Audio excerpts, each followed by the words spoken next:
It was wonderful at times and the toughest thing I've ever done. I appreciate your vulnerability. Yeah, I'm not sure I've really told anybody that before.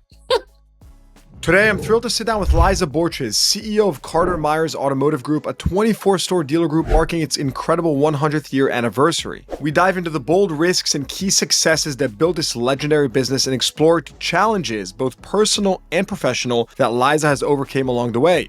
A big thank you to our sponsors for making today's episode possible, Impel and Car Dealership Guide News. And now, let's get into the show. Liza Borches on the CDG podcast. Liza, welcome. Thank you so much for having me. I'm honored. But listening to so many other guests you've had, I am a lucky person to be on here today. So thanks. No, I'm really pumped to have you on because you're an interesting person. I've heard of you in just many different forms and obviously good things, but I'll tell you when you really got on my radar. So you just mentioned before this, you mentioned that you listened to Fred Bean's podcast, and Fred. We obviously had a great conversation. It was like an incredible podcast. And, Fred is just a legend. And he mentioned you and what you've done in, Carter Myers organization and, your father and the whole background. And that was when I started just doing a little digging. I said, okay, I want to learn a little bit more about Carter Myers, about yourself. And so here we are. That was the We have a very long history with Fred Beans.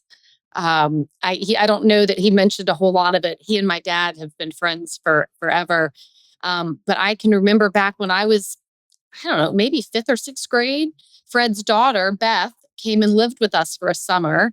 Fred wanted her to learn the business from a different auto group than her family's. And so she came and lived with us. She was probably just out of college, I think. And so I got to watch Beth go to work with my dad every day. And maybe unconsciously, it was sharing with me what a career path could look like in automotive. But I can tell you, I wasn't thinking about it consciously at that time. Wow. I mean, that's closer than I imagined. I had a friend growing up that I swear he was closer with my dad than I was at times. Like I would see my dad, talking on a phone with my friend. And it was funny, but similar to you, I feel like my dad would say things to him that maybe he wanted to say to me, like tough love or stuff like that. And my dad's old school, so there's a lot of tough love. But it's funny, as soon as you said that, it's the first thing that came to my mind. Like old school car guy, been in the business for a while, a lot of tough love. And I think that was pretty, I don't know, earlier on from when daughters started maybe following their dads into our industry. There still aren't that enough of us, but Beth was certainly one of the first ones I saw. Oh yeah, and she's doing it in a big way. They're not far from me. Why did you want to get into the industry, or did you not? Because I did look at your background. You were at Honda, so you started on the corporate side. But just tell me a little bit about like your psyche, right? Obviously, family business, multiple generations, right? But why continue it? Why not go do something else? Such a good question. And sometimes my answer surprises people. I actually had no intent of coming into the business, even all the way through college. That was not my plan. I was in the business school at UVA. So I think a background in finance and marketing certainly helped me down this path, but it was not my plan. Growing up, I saw my dad. It wasn't the fact that he worked 24/7. That wasn't what scared me. But the stress that was on our family during some pretty formative years of mine, like late middle school into high school, my dad had expanded the company into several new markets. And he has taught me all the mistakes that he made to make sure we don't make them again, from cross-collateral guarantees and lots of personal guarantees and businesses not standing on their own. And we had a saying in our house back then that was 6 cars a day keeps the banker away. And every night my dad would come home and say, how many cars did you sell today in the Charlottesville location? That was the tough one at the time. And it was really stressful. And I just remember the pressure on my dad and him telling me, Liza, if the company fails, if we have to shut down, don't worry. I can go be a general manager at another dealer group somewhere. And so I didn't see the love part of the business back then. It was very transactional. It was very stressful. And so as I went into college, that was, I don't know, I didn't understand the positive side about the business during this year. So anyway, I went to college, planned on, was in business. I interviewed my 4th year of college with some investment banks. I also got a couple marketing job offers. And just before I was about to make a decision, we were at the National Auto Dealer Convention. NADA was in Atlanta that year. And I went down with my dad, and he introduced me to Dick Colliver and Dick Zamborski, who were head of Honda and head of auto sales at Honda. And they shared with me at the time about a trainee program that Honda had for college graduates. And they took 6 people per year into the program across the nation. So my whole life changed at that moment when I decided to apply. My dad quietly was thrilled, but didn't put any pressure on me. And I ended up taking a job in automotive, which ultimately led me coming back to our family company. But it was working for Honda was fantastic. I couldn't have asked for a better perspective. Okay, so a couple of questions there. First of all, tactical question, but for anyone that doesn't understand what you just said about cross collateralization, which is, I think, a super important point. Can you just explain that for a second? Because I think that's a really important point that people should understand. Yeah. So now every time we go to acquire a new store, we make sure that the business is set up in its own corporation, that we have the proper working capital infused into the business, that it can get a floor plan line standing on its own. We have no personal guarantees. And that way, if that business succeeds or fails, it is doing it on its own and it's not touching all of our other dealerships and businesses. Back then, my dad would get an opportunity at a store, and this is exactly what he said. He's like, the bank would just tell me to sign these agreements and I would just sign them. And what happened was all of our dealerships were tied together. So if one dealership did something that would cause them to go into default, they could then take our inventory assets out of any and all of our dealerships. And then my mom and dad also had personal guarantees on each of those stores. So it was a mess. When one store wasn't doing well, it was going to take the whole company down. I've had my fair share of personal guarantees through the last 10 years, and it can get hairy. I got lucked out that it didn't. But I would say that I operated with some naivete. I had also millions of inventory, personally guaranteed on my name. And so, it's obviously very risky. I think it's tricky when you're starting out. Like if you're starting out as a, up and coming dealer or a young dealer, you're going to likely get an SBA loan. Like these things are personally guaranteed. As you get bigger, obviously you have more leverage, you have more scale, more resources, big changes. I always think of this quote from Warren Buffett, which I love, which is, and I quote, I'm reading it right here: never risk what you have and need for what you don't have and don't need. And so I think what you just said, it's a really important point. It's everything. It's in all business. It's in real estate, right? Cross collateralization, super important.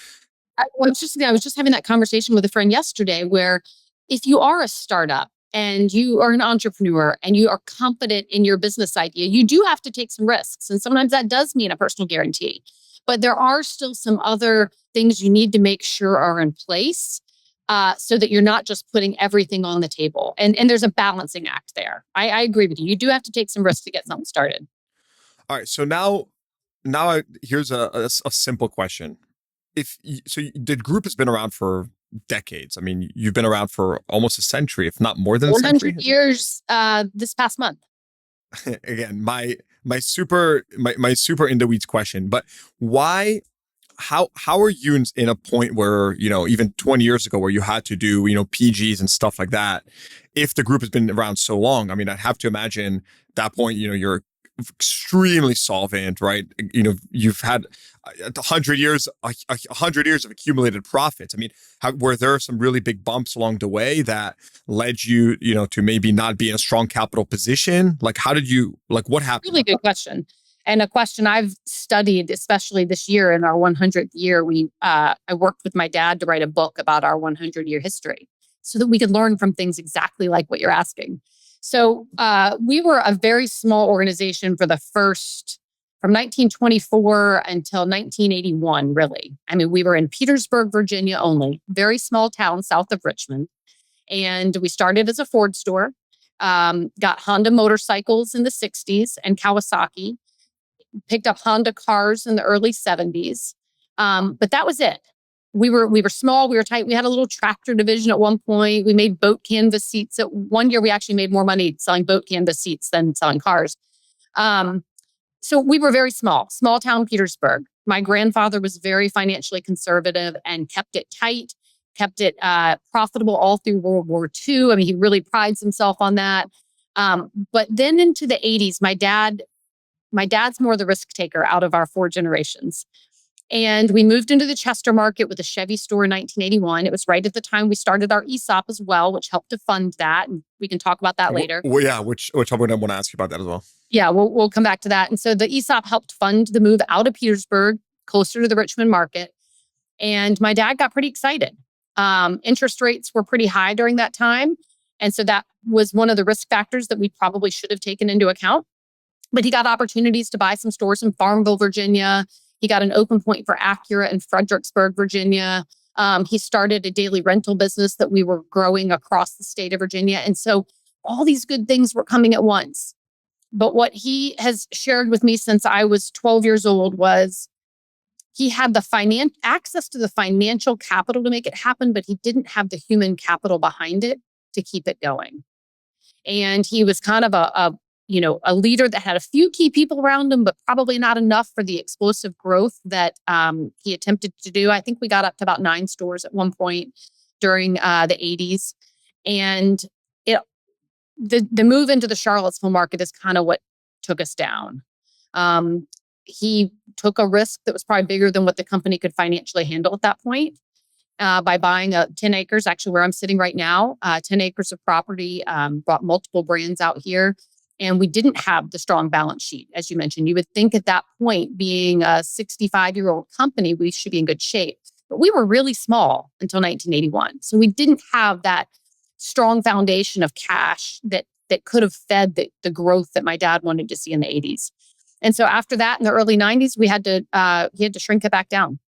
And from 1993 until when I came back in 2004, he had brought it back down to just 3 simple dealerships, what he felt he could handle financially, both from a people and dollars perspective. So I would love to think that a 100-year-old company should always be just financially stable, but we should never take that for granted and never think that just because you're old, you're strong. I loved just the candor, because I think it's easy to come on and just be like, rah, rah, we're like amazing, we're perfect. We've been around for so long. But I think there's so much more to learn in the, hey, here's what hasn't worked, right? You've been at the company now for just about over 20 years, actively operating. But you've also been at the post as, president and CEO. And what you said is very astute, right? You've been looking at this, like, what happened, right? Where have we messed up historically? The point of growing really quickly without a strong foundation. I mean, that is, it's exhibit A. That's a really tough one, especially, in this business where our margins are thin, 5% net margin, more or less, right? So we can't just, we're not a SaaS business where we have, 50, 60 plus % net margins or whatever. And, you can afford a little bit more waste. How have you changed like operating principles? Right? What have you done in light of that? Okay, so you come in, you see kind of historically what has happened, what has went right, what has gone wrong. And I want to talk more. We'll talk about your ABCs and stuff like that. Again, just doing my research and look through your website, read a little more about what you do today. But just from an operating perspective, have you taken the company in a more conservative direction? What has been your philosophy? Yeah, it's a good question. We started, as Dad and I were transitioning the leadership of the company in 2009. We really outlined what our strategy was to make sure that he and I had the same vision and alignment as we went through this transition. And at the time, we had 5 stores and had an opportunity within about 6 months of outlining this plan to purchase a Honda, Volkswagen, and RV dealership about 45 minutes from here. And the wonderful news was, because we had created a plan and we knew what brands we were going after, what geographic area we felt we could be successful in, the types of markets that we thought our culture could thrive. And it was a really easy yes to say, yeah, that acquisition would be the next best place for us to grow. What I heard back in the 80s was my dad just got excited at opportunities without having a strategic plan about right locations, right brands, how we would staff them, how the overall structure of the company could absorb additional operational needs. And so back in 2009, when we started creating a vision that we both believed in, we were able to say yes quicker to the right things, because we said we're going to look within a 2-hour geographic radius around Charlottesville. I felt that us being able to jump in a car, be at a store that day at a moment's notice. If there was a personnel issue, a customer issue, an OEM that needed to meet with us was really important. And there were enough opportunities within 2-hour radius that I said, we can grow in this space for at least 5 years. So we had a very clear plan. So that was step one. The next thing that we did was started opportunities for our general managers to have equity in the stores. My dad had had a few people that had had equity over the years, but nothing consistent. And we decided if we were going to grow outside of the 3 to 5 stores that we had at the time, we wanted to make sure we had the best partners in the business. We wanted them to have skin in the game and create an opportunity that gave them longevity and really finding the right people that could continue to carry the CMA culture. And if we had those people, we were confident to grow, but we would not continue to grow outside of these markets that we were already in if we didn't think we had a great leader prepared to go lead and own that business, be the face of that business in each new market that we enter. So those are a couple of the things that we've done differently. This episode is brought to you by Impel. A word of caution to dealers: open source GPTs are conversation tools, not business solutions. If you want to embrace results, not risk, choose AI that's designed for automotive retail. With Impel AI, you can drive real results throughout the entire customer journey. From website, chat, sales, and service, Impel AI is custom built to achieve your business objectives. It features a proprietary blend of large language models, automotive optimization layers, and seamless integration with your entire tech stack. The result? Exceptional customer experiences and increased customer lifetime value, and that means more revenue and greater profitability. Embrace results, not risk with Impel AI. See what the future of AI looks like today. Visit impel.ai or click the link in the show notes below.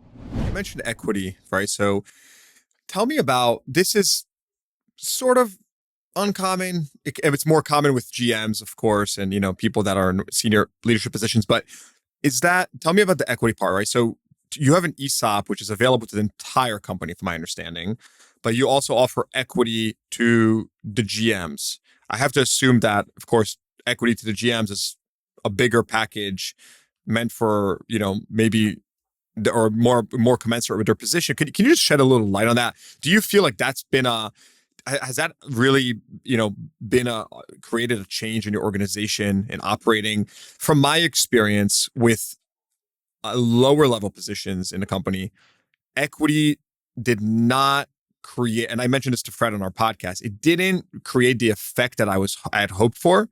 And I think the reason for that was simply because there wasn't immediate liquidity available for employees. It wasn't like you received equity in a private company and you could go tomorrow, cash it out.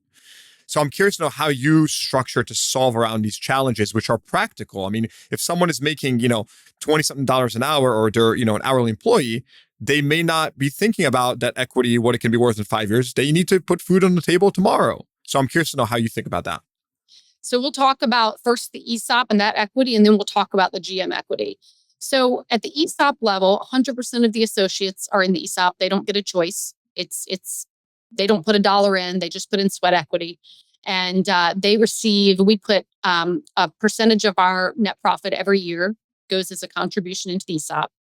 It is distributed across all associates based on a formula that is 75% based on what their pay is as a percent of the total payroll, and 25% of the contribution is based on how many years they've had with CMA. Ooh, okay. So longevity and pay. And then the pay does have a cap. The IRS actually puts a cap on $250,000. So anybody who makes more than that is capped. So it doesn't become a top heavy ESOP plan. So there's a lot of, it's a win for everyone. And when you asked if it matters, here's what we've learned. Because as you said, nothing is perfect. It's a really great recruiting tool because we do talk about it all the time. After 1 year with us, you get your first stock certificate. We have owners meetings every April where we announce our stock price. Every person in the company gets a copy of their stock certificate. We talk every year in that meeting about what it means to be a part of ESOP. We re-explain it because it is a complicated thing for people to understand. And we found in the first 5 years, there's still excitement about being a new owner in the company. They're still learning the ESOP. Between 5 years and 10 years, there's a bit of a lull. We see that in engagement scores, but we can sense it. You start to know your associates and they've got a good amount of stock, but maybe not enough that changes their mind about whether they're here forever, right? So that 5 to 10 years, we're still working on how do we have stronger engagement and longevity with that group through the ESOP and other means. Once they hit 10 years, they start getting a really nice piece of change in their ESOP. And it starts to feel like a pretty meaningful number. Now, not only do they get their certificate every year, but every time they log into their 401k, they also get their ESOP balance. So they are reminded of it all the time. It isn't liquid, as you said, though, unless they were to leave the company. And one piece we have in there is we actually only pay out the ESOP once a year because we never want someone to be in financial, well, it's IRS regulated, but we never want someone to be in financial need and feel like they have to leave to get that money. So that's just a little asterisk there. And then the final thing that That's I'll a mention. good point, of course, yes, because then you're Yeah, incentivizing them to leave. You know, right. We don't want that. We've had 2 people so far that have retired from the company and had over $1 million of stock in the company. And remember, they didn't put a dime in, but they put in a lot of years, a lot of loyalty, a lot of contributions. Our last one that just retired earlier this year had $1.3 million of stock. He started with us as a technician at 18 years old and retired as a service director. And actually early, I think he retired at 59 or 60 because he had been very financially conservative and had a nice amount saved up, including 1.3 million in the ESOP. wow. Now, this is, again, it wouldn't be a CDG podcast without my super tactical questions. All right. So you have how many stores do you have? How many dealerships? 24 dealerships. 24. If I'm at the holding company level, or better asked, what is the ESOP comprised of? Is it, if I'm a lot attendant at one store, am I part of an ESOP that has all the stores, or is it a singular store? Yeah, go ahead. The whole company. So there is also a great thing where it pulls us together as one team. If we've got one store performing really well and you're at another store, you're cheering them on, right? You benefit from everybody doing well. So, but one thing also that makes us unique, I think, is it's not only all 24 dealerships, it's all the real estate that all the dealerships sit on. Most dealers own that personally. Ours is owned in the corporation that the ESOP is an owner of. Wow. And I'm all actually shocked to hear that. All of our real estate and all of our reinsurance is also in there. And reinsurance is typically owned personally. So you're really putting your money where your mouth is.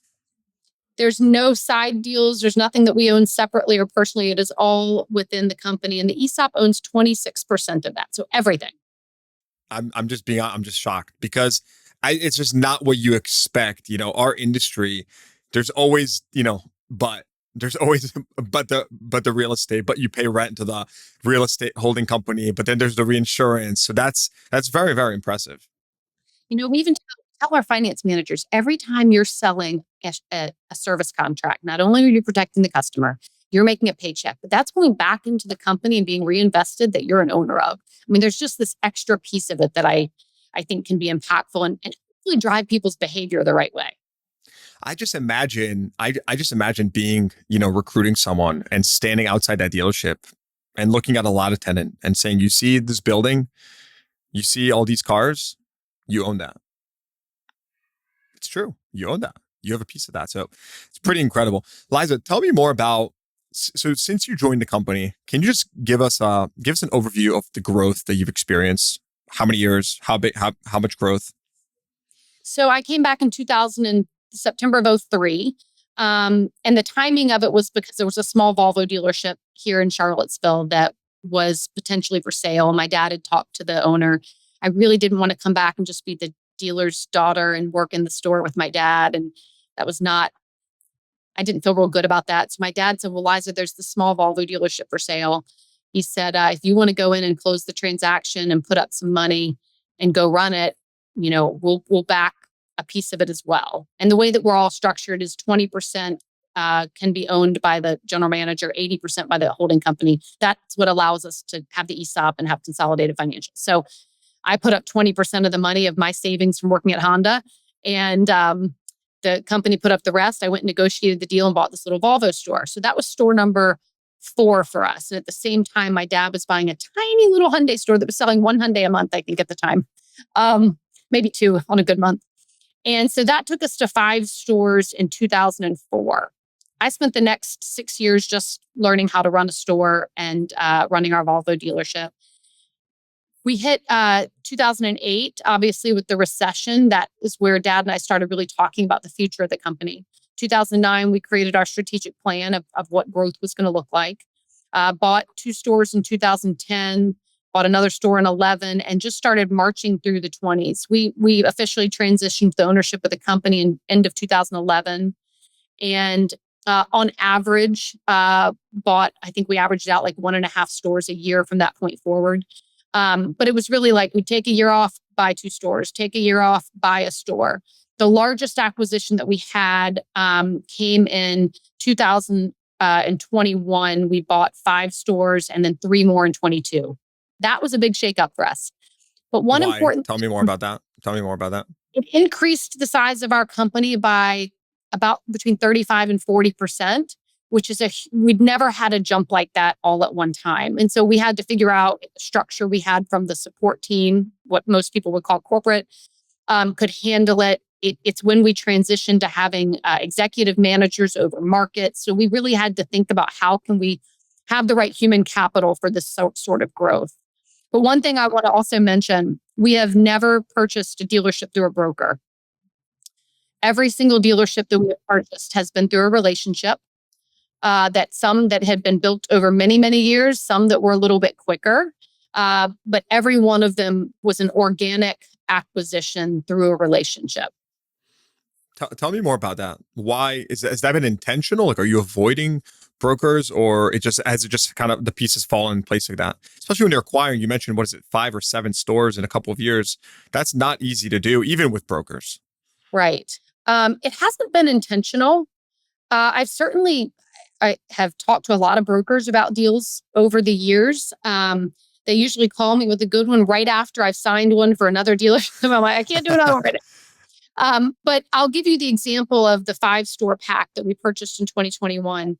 That came to fruition because the dealer principal that had owned it for 50 years, he and his family, I was his Honda rep back in 2001, had a close relationship. He didn't trust many reps back then. And he and I stayed in contact for, 20 years after I left Honda. And at the time, the general manager who became the COO, we would always chat with each other at Honda meetings. And in 2019, I was talking to him at a Honda meeting and he said, Liza, I think that John Miller's going to probably get ready to retire here soon. His family's not coming in the business. Would you be interested? And I said, not only would we be interested, but I'd like to be your first call. He said, I think, and we just had a great deal of respect for each other. And so we were the first and the only call. And that was the same thing with Burke O'Malley and his stores. I got to know him through VADA. We were the first and only call. Kendall Craft and his 3 stores. All of these were in that 3-year time frame. In Lynchburg, we were the first and only call. We sat at Kendall's kitchen table, he and his wife and I, and worked out what we thought was a fair deal. And Kendall will say that he looked at doing an ESOP, but he said it was so complicated that he would rather sell to us and know that his team would become a part of our ESOP and ultimately own a piece of the stores that they had worked for. This episode is brought to you by my very own Car Dealership Guy News. CDG News is here to help you stay updated on all things automotive. We're not your typical news crew. We're bringing you concise, unbiased car industry news in easy to digest formats. From the hottest headlines to podcast summaries, dealership best practices, and industry insights, we've got it all covered. And guess what? It's all free, no paywalls, just like we always promise.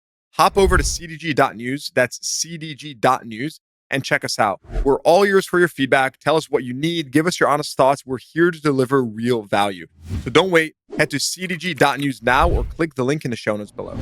I'm curious, like, specifically, you've been through an organization that's, again, been around for so long. It's gone through so much change. You've done so many things well, which there's so much more to talk about here. Throughout that process and experience, have there things where you look back and say, that was a mistake, or, I wish it didn't do that? I'm curious to know kind of how you think about that. We learn from all of our mistakes. So as long as we're learning from them, I think technically they're not regrets. I'll tell you two of the tough things for me, 2 moments that were tough. So back in 2004, we moved to Charlottesville. My husband and I were just getting married, and he was a school teacher, teaching elementary school up in Baltimore. And I had The Volvo dealership was tiny. I had 2 sales associates. They were the previous dealer's son and nephew. I gave them a 90-day guarantee because they had been on a salary their whole life. And on the 90th day, they both came in and resigned. I called my husband. It was a Friday afternoon. And I said, can you please come in and help me tomorrow? Just greet customers because I'm going to be in here by myself, filling every role except I did have a receptionist. And at that time, we were not open on Saturdays for service. And so Pete came in, and God bless my husband. He did joke back then. He said, I'll give you 20 years. And he did. And he is not working full time in the business anymore. It just helps on some special projects. But I would say the only regret that I have is I think that put a lot of stress on our marriage at different times that was probably unneeded. I'm incredibly grateful for him being willing to just put his other career aside, lean into the car business, into something he knew nothing about. He learned the real estate side of our business and actually handled all of our renovations and new builds for like 10 years. But looking back, I think that I know we could have done it better and done it differently. But that was tough. Where I talked to a lot of people who work with their spouses, and it works for some people and not for others. And for us, it was wonderful at times and the toughest thing I've ever done. I appreciate your vulnerability. Yeah, I'm not sure I've really told anybody that before. The other hard one was I've only been in the mode of buying stores, but we did have one time where we sold a store. And we bought a little tiny store in Woodstock, Virginia. And I did it probably I bought it for the wrong reasons, which that was lesson number 1.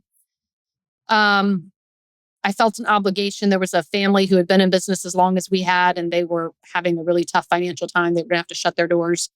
And I think I bought it because I felt badly. But honestly, that market shouldn't have had that store. It wasn't a viable point.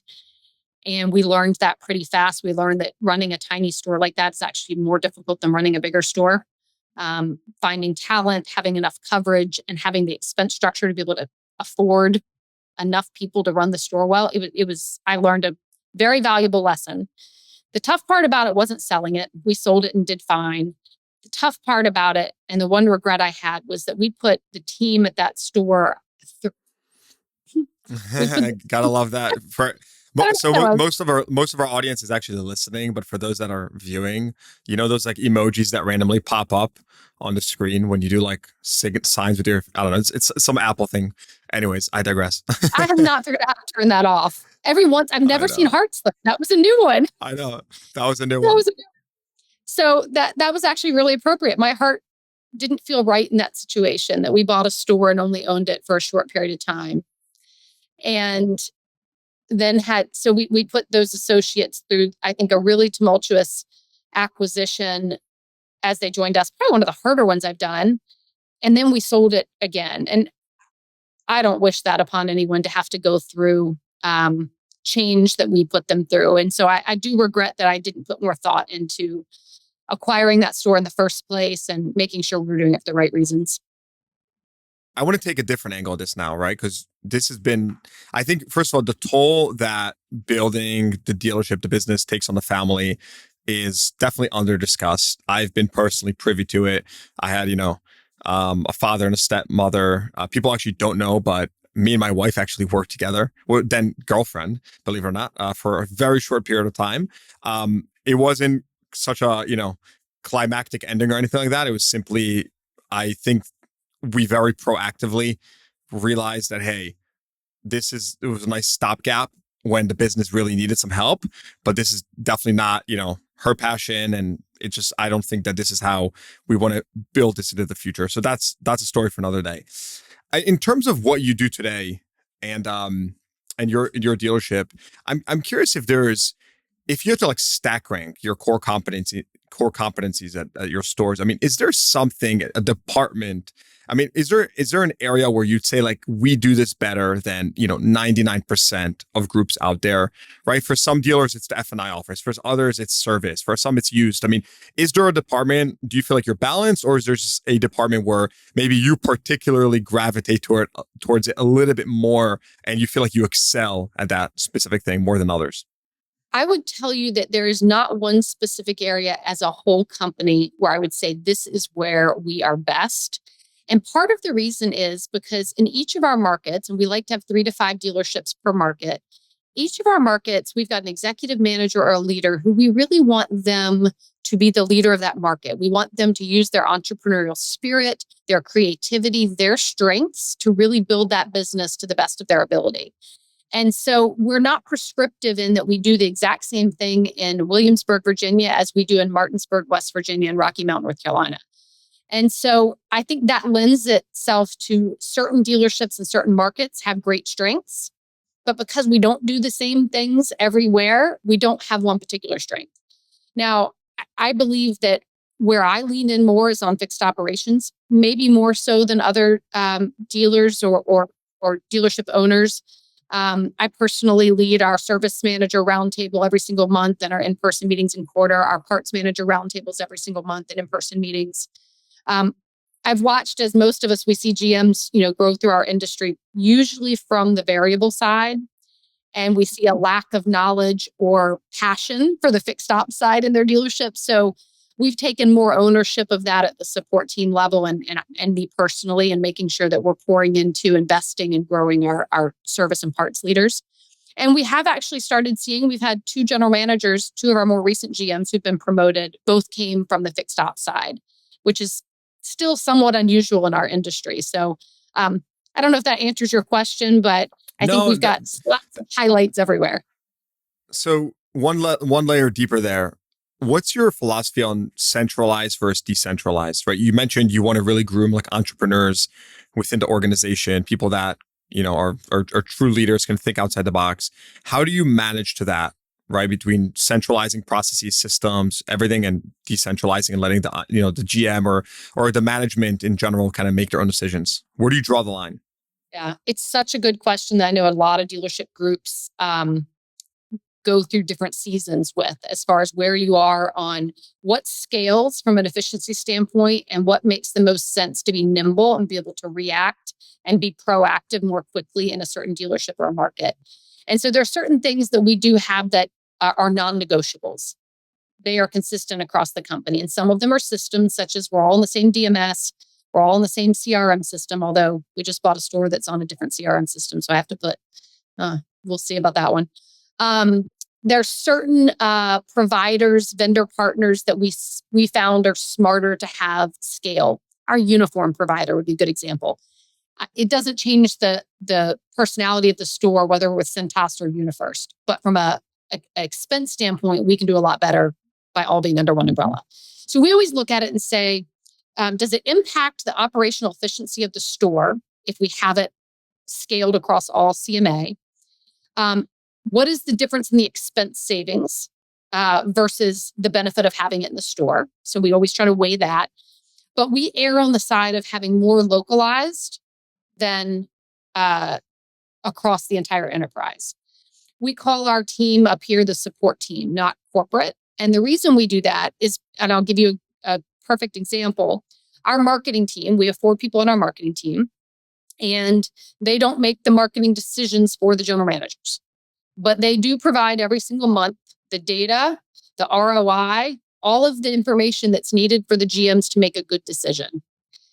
They are going to do all the vetting and say, all right, these are the 4 SEM partners that we're going to use as a company. You can choose from one of these 4. So the GMs don't have to be out there always looking at new tools, new marketing partners. So we want the GMs to have flexibility, but we don't want them to be spending all of their time out there negotiating contracts, having to learn new tools. So if they see something of interest out of NADA, they might ask our trainer to go take a look at something, or the marketing team, our real estate guy. And they'll go vet it for them and bring them back the information, and then we'll discuss whether it makes sense. So I think we have a really nice balance between what needs to be scaled as one enterprise and what makes sense from both a customer reason, an employee reason, an expense reason to have local to that community.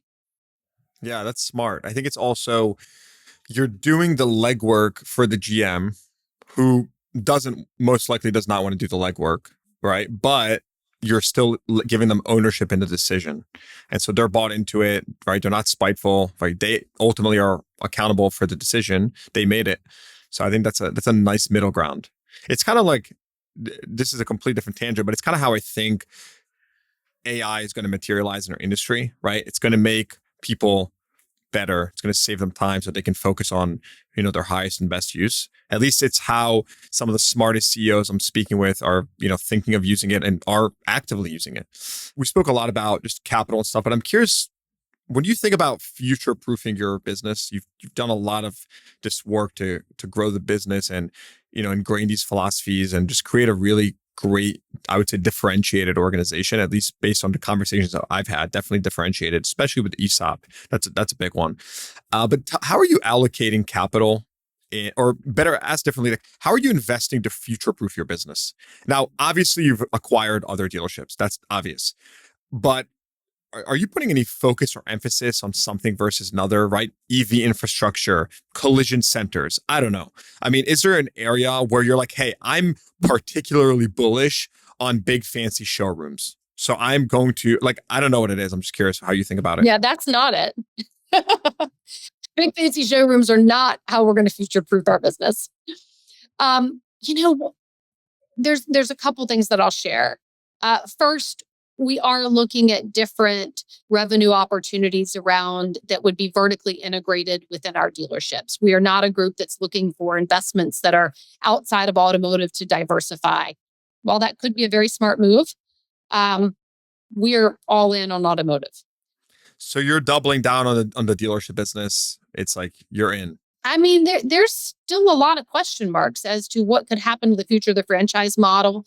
And I think the piece that we are very focused on is who are the manufacturers and the OEMs that we believe are good partners to their dealers, that see this as a viable system long term.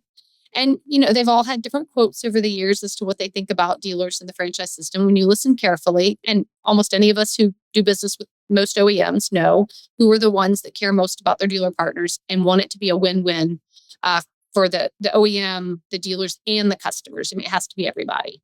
So making sure that we're investing in the franchises that we think are the right long-term play. Now, sometimes in order to get one of those, you might be buying a 3-pack and buy one that is not as top of the list for us. So first is who's going to be a good dealer partner long-term and believes in the system. I think the second piece when we talk about future-proofing is understanding the real estate that we're buying. Whether it's on a dealer row, whether it's in a viable part of town that could be redeveloped into something other than a dealership easily. You look in different markets and dealerships are set up in some ways so separated from the community or the town that the real estate may not be as valuable if it wasn't a dealership. So we do take into account what is the future use of the real estate in the event that something were to happen and we were to be all virtual, we were to be going to kiosks and malls, there's certainly things that could happen down the way. And then the third thing that I would say, because you mentioned fancy big facilities, I had on our plan for this year as I was working with our real estate team, we have got to continue to push for the facility that we believe is the future of what customers need and want, and not just tailored to exactly what the OEM is asking us to do. And that's a hard proposition. I mean, I won't name any names, but some of them are much more difficult to deal with than others as far as the requirements down to the color of paint on the light on the side of your service building, versus others allowing a lot more flexibility. And so we are really pushing hard and pushing back on as many OEM requirements as we can. And more importantly, trying to be involved on dealer advisory boards to be having dialogue about what the future of facilities needs to look like. Because we really hear from OEMs, them talking out of two sides of their mouth. And we have great relationships with our OEMs. But you hear part of their team, the dealer development facility team, continuing to have these expensive, fancy showrooms. And then the other half of their team saying, we need to be all digital. We need to have the best digital retailing tool. We need to deliver cars to customers' homes. We need to do pickup and delivery for service. We need to have mobile service. And those two ideas at the OEM level just aren't married yet. They're speaking two different stories. And so it's our job as dealers to bring solutions to the table to show the OEMs a different way. And we got to keep pushing that conversation. I could go in so many different directions here. All right, before I ask you a follow-up question to that, you mentioned, digital retailing, or you mentioned kind of several of trends that we've experienced over the last, 3 to 7 years or whatnot. Do you see anything right now on the horizon that's sort of, kind of piquing your interest, or you're saying, I think that this is, maybe a next big thing for our industry? Right. Again, we went through digital retailing, mobile service is rising in a big way at many groups around the country. I've recently spoken about insurance and integrating that into your sales process. Again, we're becoming more efficient, right? Dealer groups and dealerships are integrating more parts of the value chain to capture more value and to, preserve their margin. Is there anything that's sort of on the horizon right now that you're looking at that I'm not thinking of, or I haven't mentioned? Well, I'm sure that you are thinking of this, but I think the biggest thing on the horizon that we haven't gotten our arms around yet that has to change is when we look at how much it costs us to sell a car. And we look at all the technology and tools, and you mentioned AI, and where AI, there can't be a separate AI strategy. Is how does AI become a part of your strategy? And we look at how much it costs us to sell a car in personnel expense today versus what it cost us 20 years ago. And it's significantly up. We're now not only paying for all the technology and tools that we think are needed to sell a car. We now have BDCs. We now have delivery specialists in some cases. You look at the number of sales associates per sales manager, the ratio, we have less sales associates per manager, the number of deals a finance manager is doing. And you look at the total cost, we should be getting more efficient over the years. And I think we've gone backwards. So the biggest frontier that I see that we need to crack is we've got to figure out how to use the tech stacks that we have. We've got to figure out how to use AI and have a lower cost structure from a personnel perspective as to what it's going to take to sell a car. Now, that doesn't mean we necessarily have to have less people. I love every single person in our organization, and I want them here 20 years from now.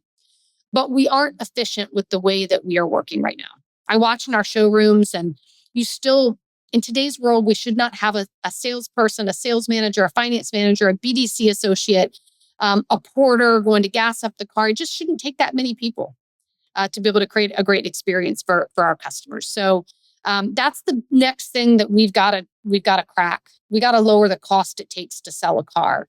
Our sales associates are still averaging 11 or 12 cars per person, and that's what they were averaging 20 years ago and probably 30 years ago. But so what do you think is redundant though? Right? Like there has to be, it's got to go one direction. It's either we have too many people or we have too few people, given the circumstances. So like, what is redundant? Is it too much management? Are we too top heavy in the dealership? Are maybe the entry level positions not, pulling their weight, or maybe can they be doing more? Do we need maybe fewer entry level folks that are twice as efficient leveraging technology? Right? Like, what is the solution? If I had the solution, we would have already done it. So I can only share with you a few opinions I have, but I'm the first one to claim this is something we have to crack that we have not been able to. And part of it is I think we're stuck in our own thinking. We think that we need this many sales managers for coverage. We need this many finance managers. Our average salesperson sells 11 cars a month, so we need to have this many sales associates. I almost feel like we've got to break the whole thing and then rebuild it and say, this is what the structure needs to look like 5 years from now. So how do we get there? And that can be somewhat through attrition. That can be somewhat through a change in the way that we're training. It can be relooking at our tech stack to say, how do we build this so that, and I'm going to make something up, this isn't the answer, but maybe we have 2 delivery specialists, 5 sales associates instead of the 10 that we might have now, 2 BDC associates, and add 1 extra sales manager, or maybe sales and finance become one. I don't know the answer to this, but I know we have to break it in order to fix it. We have too many levels right now. We have done things the way we've always done them for too long in our sales departments, and it's really hard to get out of our own way. My leaders look at me like I'm crazy when I'm talking about this, because nobody wants to miss a financial goal this month. Nobody wants to miss our manufacturer's objective and fast start next month. And to really rethink how our sales structure needs to look, there's going to be some pain involved. Just like you look at the dealers who've gone through that change to one price. There's pain involved. And I would say that the one price dealers have gone through some of this shift that I'm talking about to get to a more efficient process. But we work in such 30-day mindsets, 30-day financial statements, 30-day pay plans, 30-day objectives from our OEMs, that it's, I think, our biggest roadblock in our industry from being able to really innovate and rethink how we do business. What do you think about the OEM dealer relationship? I had a dealer in the past on the podcast, CJ Wilson. He owns a bunch of stores on the West Coast. I think like Porsche, Fresno, and some others. And he was very outspoken. I mean, he said, the dealer, or I don't want to quote exactly because I don't remember, but it was something along the lines of like, the dealer OEM are not friends. And, like he just was very, again, outspoken. You could listen if someone is interested, they could go back and listen to the podcast. I'm curious to know from your perspective. I mean, is the OEM the friend of the dealer? I mean, clearly it's a working relationship. Clearly they're a partner in theory, on paper. But in practice, like, how do you view that relationship and managing that relationship? I think it's a partnership. It's not a friendship. Now, that's not to say that we aren't good friends with many individuals who we've worked with on the OEM side. I think individually, they can be friends. As an organization, it's a partnership. And we have to make sure that we know that each company ultimately at the end of the day has the best interests of their stockholders in mind. And for an OEM, that is not us necessarily, unless you happen to own some stock in one of your OEMs. But it is in the relationship to what is best for their stockholders. The dealer franchise model is the most efficient way for our OEMs to distribute their product. And during times like COVID, they can, second guess that and say, how much money could we save by not having a dealer network? And then the moment that we have a significant amount of inventory on the ground, that conversation goes out the window because they realize the expense that would be on their balance sheet if they were carrying all the inventory, all the facilities, and all the people that we carry in our business, and all the risk that we take being a small to medium-sized business owner. So it's not a friendship. But again, it's not to say that there aren't good friends at our OEMs. We just celebrated our 100 years last month with one of our many events this year. And several of the people that we invited, in fact, I kind of ended the night with some comments about what it's going to take for us to be here another 100 years. And one of them is that we need to have strong partnerships with our OEMs. And there were two people in the room that I highlighted. One was a guy by the name of Monty Harris, who was a zone manager for Chevrolet back in 1981. My dad applied to buy the Chevy store, which was our first move out of Petersburg, and Chevy turned him down. And they turned him down for a couple of reasons I won't go into now. And Monty Harris was the zone manager, and he stood up and went to bat for my dad and ultimately got the decision overturned, which was a game changer for us long-term as a company. And so Monty was invited, and he and my dad have stayed friends since 1981. And Monty's son, Ed Harris, I actually worked with Ed at Honda. He was a zone manager at Honda back when I was with Honda. So they were friends. The second one in the room was a guy by the name of Steve Jaros. And Steve was with American Honda, and he was the zone manager. He was my boss when I went in to resign. And we both cried. And he looked at me and said, I hope you're going back to CMA. He said, that's where you should be. But he taught me so much and stayed a true friend of the business. But here's what he did that was good for us when I talk about friends. He wrote us the nastiest letter telling us how horrible our facility was in Petersburg, Virginia. We had bullet holes in the wall that he took a picture of and included in the letter, saying we had to build a new facility and here's where we needed to move. Now, we didn't love the tone of the letter, but we knew that Steve cared about us as people and our business, even though he was on the OEM side. And it was what was good for the OEM, and it was what was good for us. And so Steve and his wife, Elaine, we've been friends ever since. And he was at our 100 years last year too. So there are friends, but it is a partnership at the corporate level. Anything that I haven't asked you with respect to the just operations, business, anything else that's just top of mind and interesting to you nowadays that you want to share? When we look at today's operations, one of the areas that I'm really passionate about, and this won't surprise anybody who knows me or even just hears my voice right now, is how do we attract and retain and develop future female leaders in automotive? There still are not enough of us, and we know that it is in the best interest of the experience that our customers have, as well as the experience that our associates have, if we have representation of all races, all ages, all genders, all backgrounds, all experiences. And as I've studied the numbers in our industry, we do a pretty good job attracting women even at the sales associate level. Certainly, we do really well in the service advisor space. Our parts departments now have quite a few women. We're starting to attract them as technicians. But we seem to have a gap where they get to the departmental manager level and then they drop off.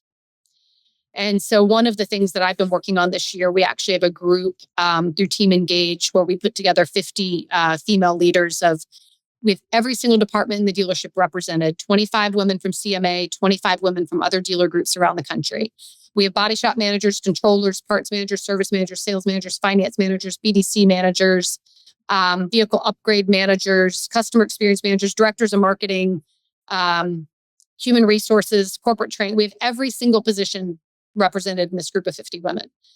And we're doing a training program, but I'm also trying to learn from them. Because as an industry, I think it's one of our greatest assets if we can continue to develop and attract women into this industry. Every single person, it'll be a win for everybody in this industry if we can have a better balance. So that's another area I'm passionate about and working on. I have two daughters, so I definitely, I think about, their future. Tell me, do you think that attracting women should be like an intentional, deliberate thing? Or do you think it's emblematic of like a deeper rooted problem with your industry? If, like I'm basically saying, if we have to make a conscious effort to do it, is there an issue with the industry that it can't attract women, or it doesn't attract women, obviously, at any close rate that attracts men?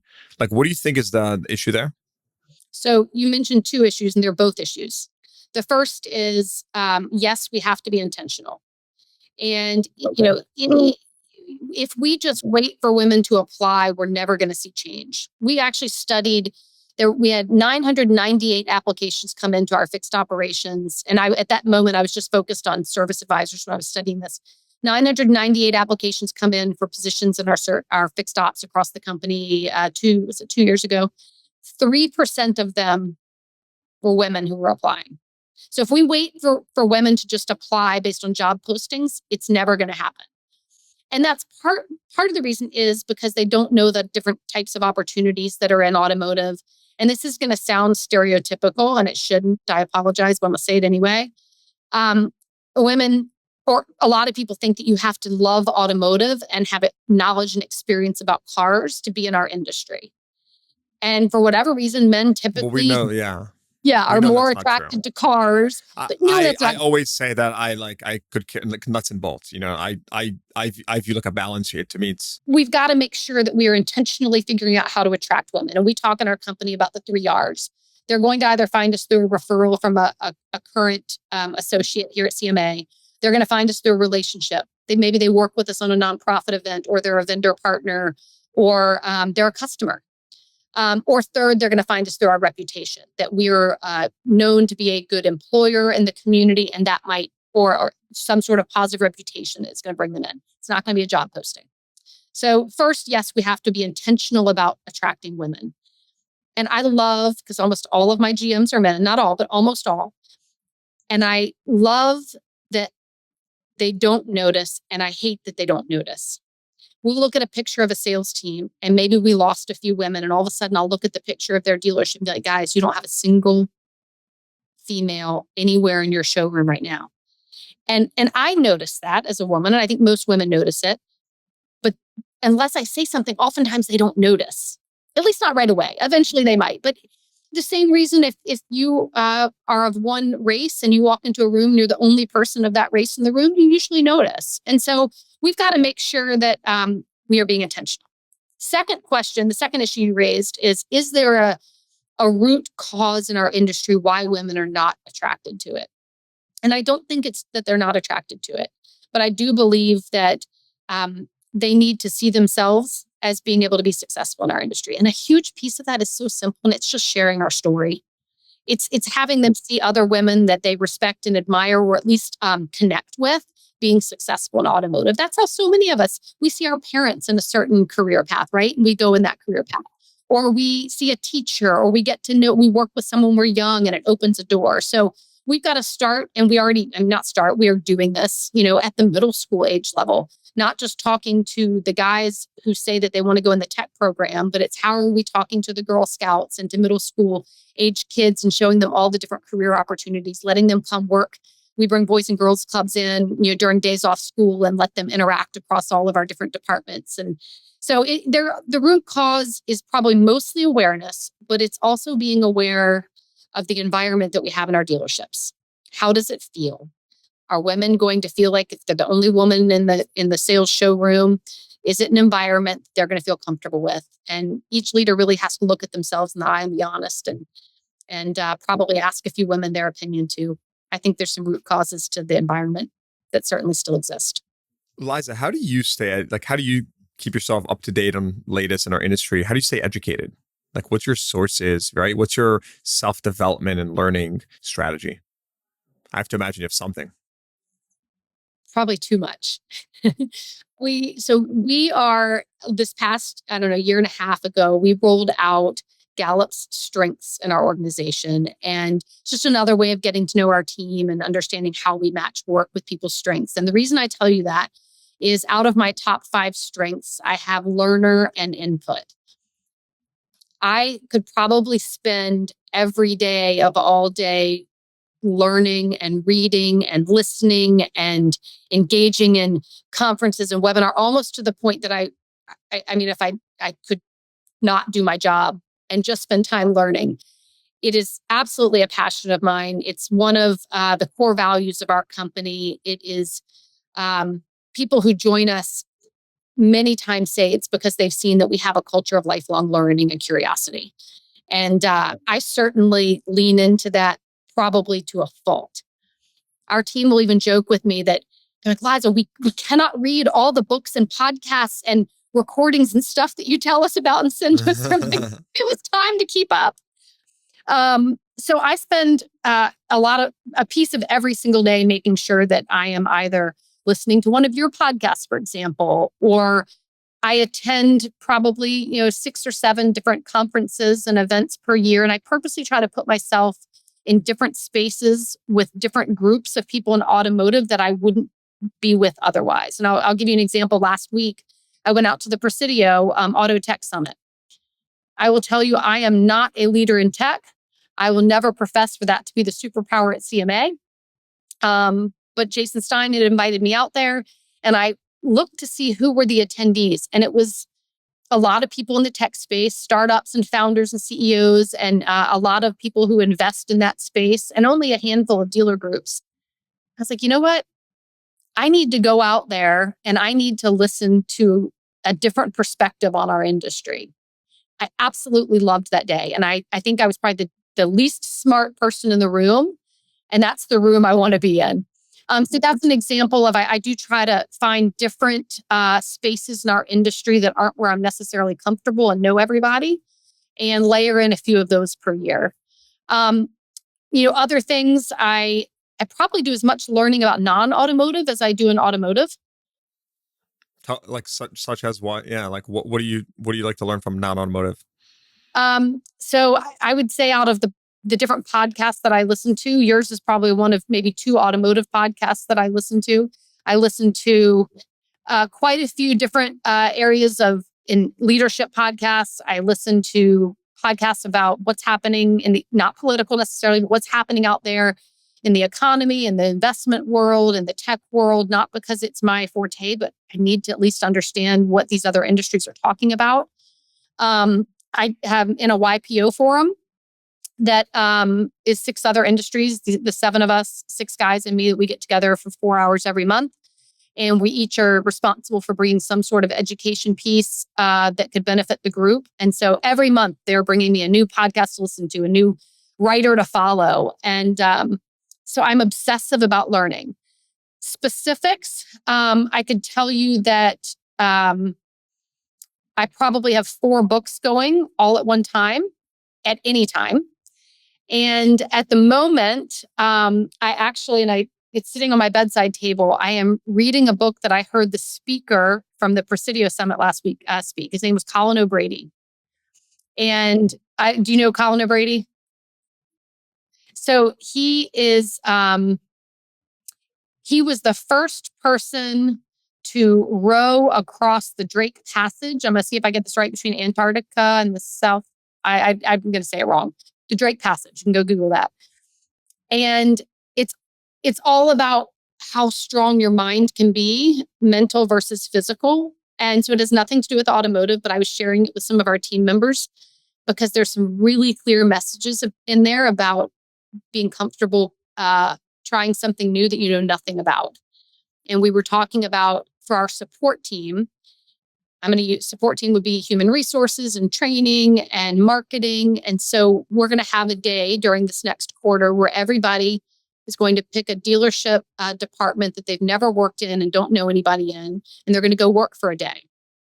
And so we're always trying to take what are we learning outside of automotive and how can it apply for us to become a better company here. So everybody will take a day, go one-on-one in a different dealership department. We'll put a payroll person back in the parts department. I think we've got someone going to spend a day in reconditioning. We have someone who's going to be in a finance office, someone who's going with a mobile service technician, all that sort of stuff. So we've got to force ourselves to be thinking differently all the time. And so that's what I took from Colin O'Brady, but his book is phenomenal for anyone who wants a fascinating read and realize what we're capable of. That's great. And just getting people exposed to different parts of the business, so important. I mean, we used to tell people, hey, like when we really went heavy into online, right? Like everyone has to take a delivery, just like take a delivery to a customer's home, drive a car, right? See what it's like. I don't care what department you're in, just like do it, right? Go out there, meet them, right? And these little things, they add up as people get exposed to other departments. They see how it's done, the challenges and of the role, per se. I mean, it's really, really great for the organization. So I love that you do that. We bring in lots of speakers too. I try to make when I'm learning, they're learning. That's great. You definitely seem like someone that has a insatiable curiosity. I can just tell by the way you smiled when I asked you that question. So I could tell that you love learning, and I do too. By the way, I'm always I have like an issue where I feel like I have to.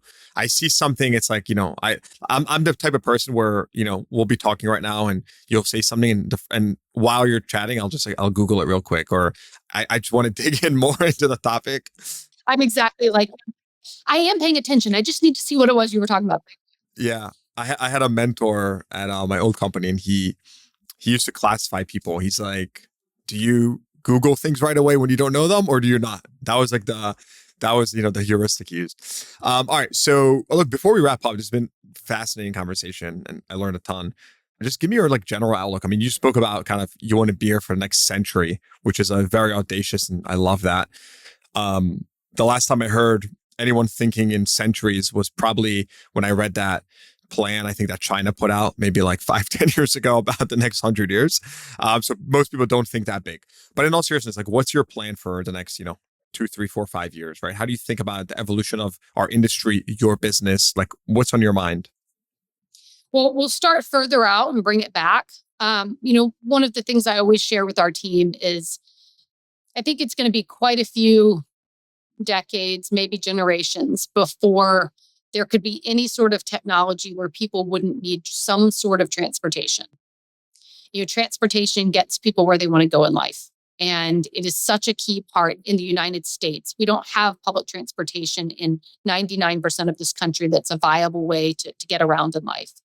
People need transportation. Now, what we don't know is what that's going to look like 20 and 30 years from now. Maybe flying cars are a thing. Autonomous vehicles certainly look like they're speeding back up a little bit again. We are in an EV moment right now. We don't know if there's going to be other alternative fuel options that are going to be competitive or take over that space. Subscriptions have been dabbled in. There might be another way to buy or lease or service a car than the way we're doing it right now. But I do feel very confident that at least for the next couple of generations, that transportation is still going to be key to people's lives. And so when we talk about what the future is going to look like, the franchise system, if we continue to set ourselves up in a way that we are the trusted advisor for consumers for their transportation needs, no matter what transportation looks like, we will continue to exist. Now, what that means, though, is that consumers have to feel that, in my opinion, they're going to have more questions about their transportation options in the next several generations than they did the last several generations.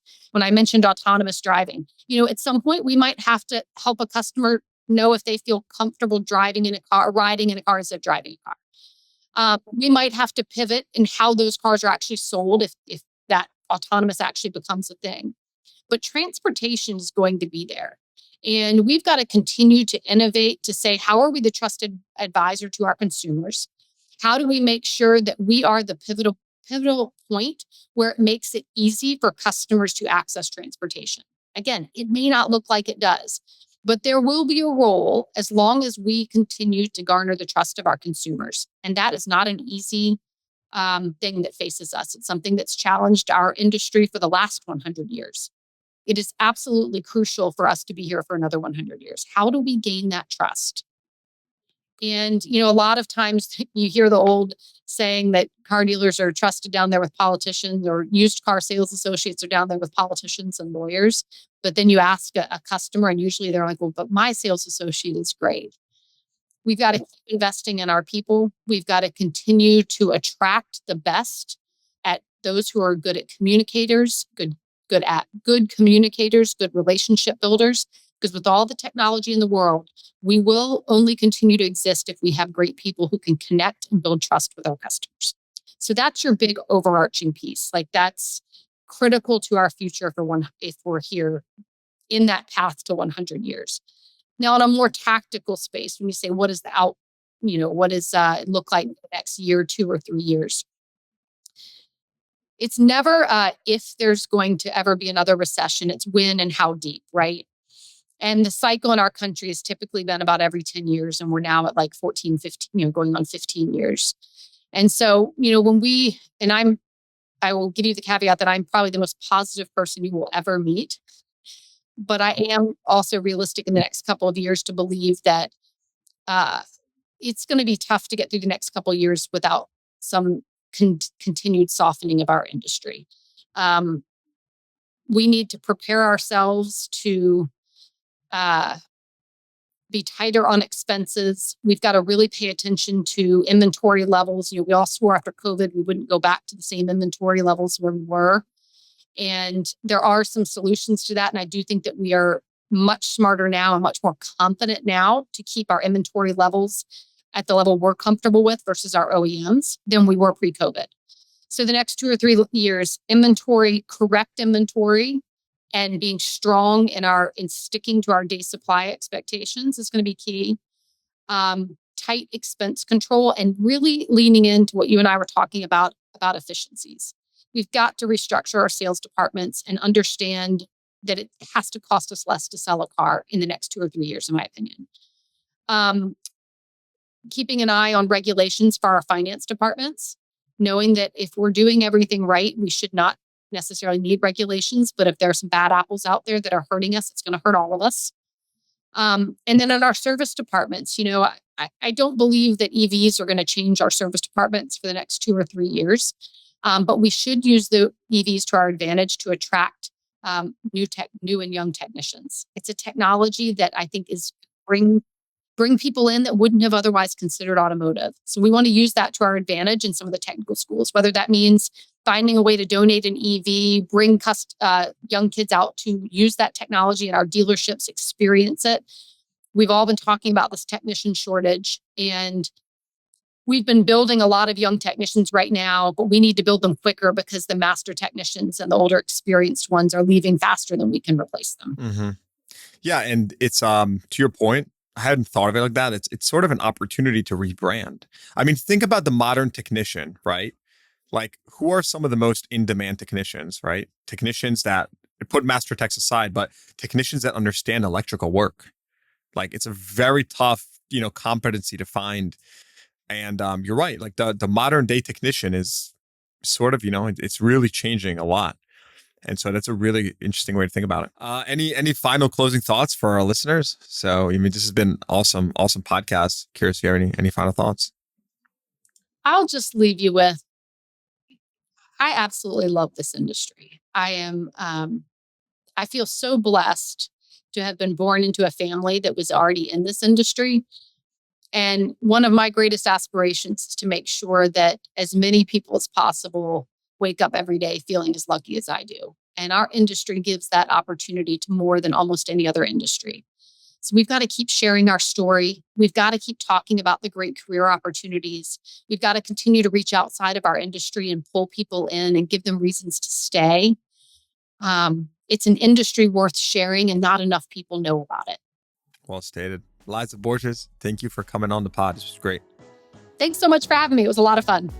All right. Hope you enjoyed that episode. Please give the podcast a rating, consider subscribing to the show, and check the show notes for links to what we talked about. Thanks for tuning in. I'll see you guys next time.